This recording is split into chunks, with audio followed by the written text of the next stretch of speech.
Today, I'm answering a messy question that hits a little bit closer to home.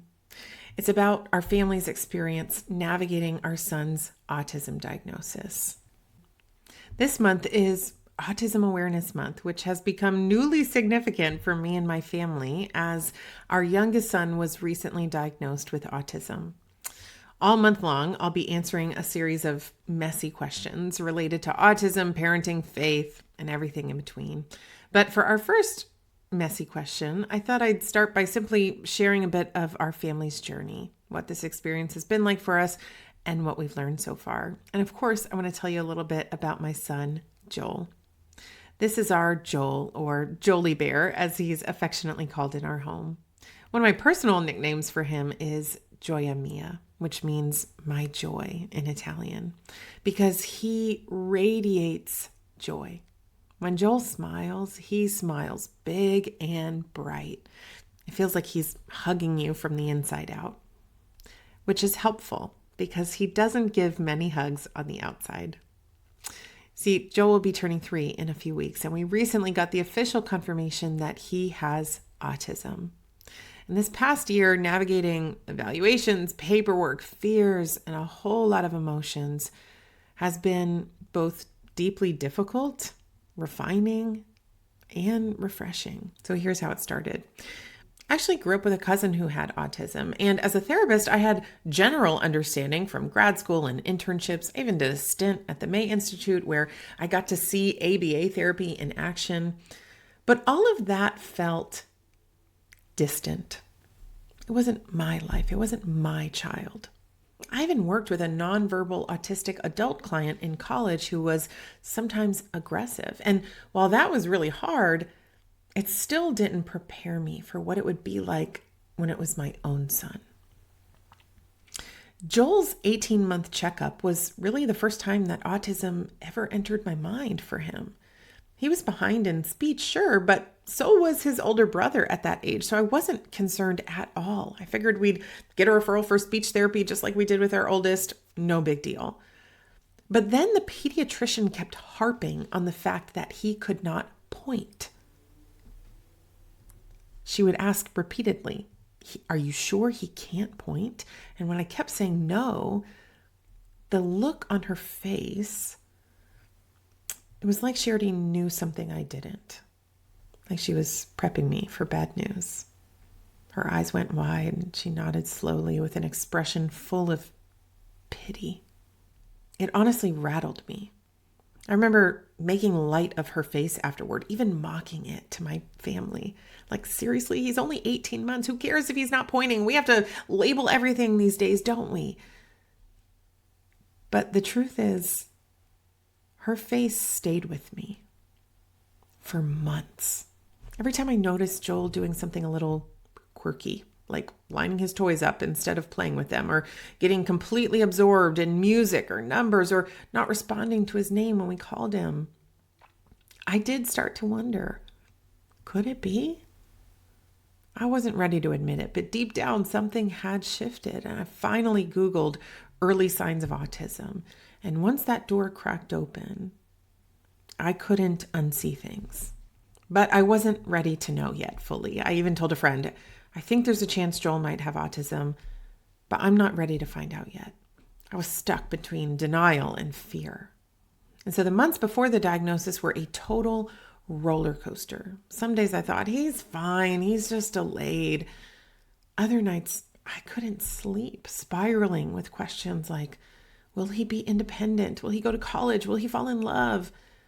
But honestly, my biggest fear wasn't any of that. My biggest fear was connection. Will he know how much we love him? And will we be able to understand how he loves us back? There were weeks where I couldn't even look at Joel without crying. I was grieving hard, like deep in my bones grief. I remember not even knowing what to say to God, but simply praying the words, God, please, not my son. And that's when my aunt, who has an adult son with autism, stepped in and gave me the nudge that I needed. She said, I get it, you're grieving, but the sooner you take action, the better it'll be for Joel. Early intervention is everything. And so that shifted something for me. At first, I'll be honest, I still clung to this tiny hope that maybe there was a cure. I remember a friend telling me about her friend's son who was nonverbal, and they thought he had autism, but then they did genetic testing and found out that it was this rare genetic disorder. They gave him medicine, and now he was all better. And so I clung to that hope for a few months. I even took Joel to Duke for genetic testing, hoping we could cure this and be done with it. But eventually reality set in. Autism wasn't something to fix. It's something to understand. And so this grief and progression through it was slow, agonizing at times. I didn't come to this realization suddenly one day. I oscillated back and forth between acceptance, denial, anger, bargaining, and despair multiple times for quite a while. Honestly, I still do. I don't think the grief of this will ever leave me. But now when this grief pops up, it feels more like renewed grief instead of the new grief that I experienced in the very beginning. It's like putting on an old sweater. It's familiar, might stink a bit, but I know how to move through it now. Now, I will say that my husband and I processed this very differently. I remember checking in with him throughout this, like, how are you doing with this? You okay? And he'd be like, yeah, I'm good.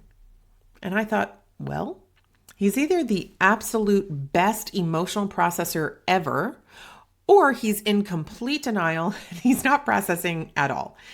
But now I think I realize he's just a very different processor than I am. I think I emotionally grieved Joel's entire life in 1 year. And I think my husband will slowly grieve over the next few decades. No one way is right or wrong.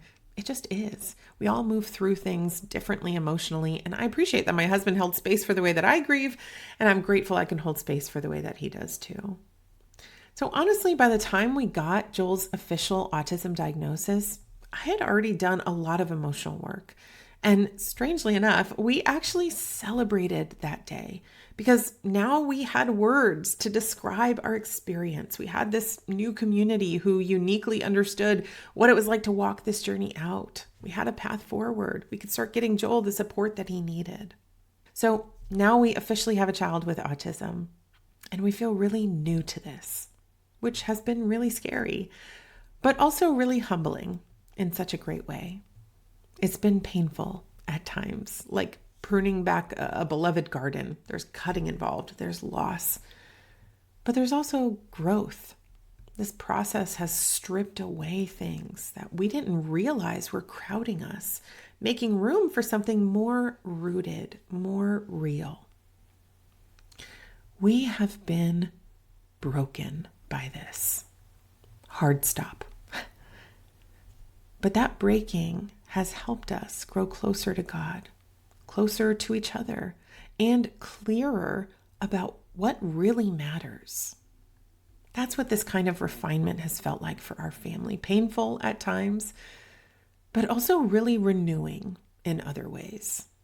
We have been broken by this, but that has forced us to run to God, to look at things through His eyes, and to strip away and prune some non-essentials in our lives and hearts so that we have the margin, the bandwidth to navigate this in our family. I'm really grateful for that so far. And I eagerly anticipate how this will continue to refine us as individuals before God and as a family unit. So thank you for all your prayers, your messages, your encouragement through this journey. It has meant so much. Thank you for your love for our little Jolie Bear. And thank you for being a safe place for me to process through this, albeit publicly. And if you're in the thick of a diagnosis journey, you're not alone. There's grief, yes, but there's also beauty. And if you let it, this whole experience can deepen your faith, your family, and your understanding of what love really looks like. If you have more messy questions about autism, stay tuned. I'll be answering questions all month related to autism. You can also submit a messy question on my website, heartsetabove.com.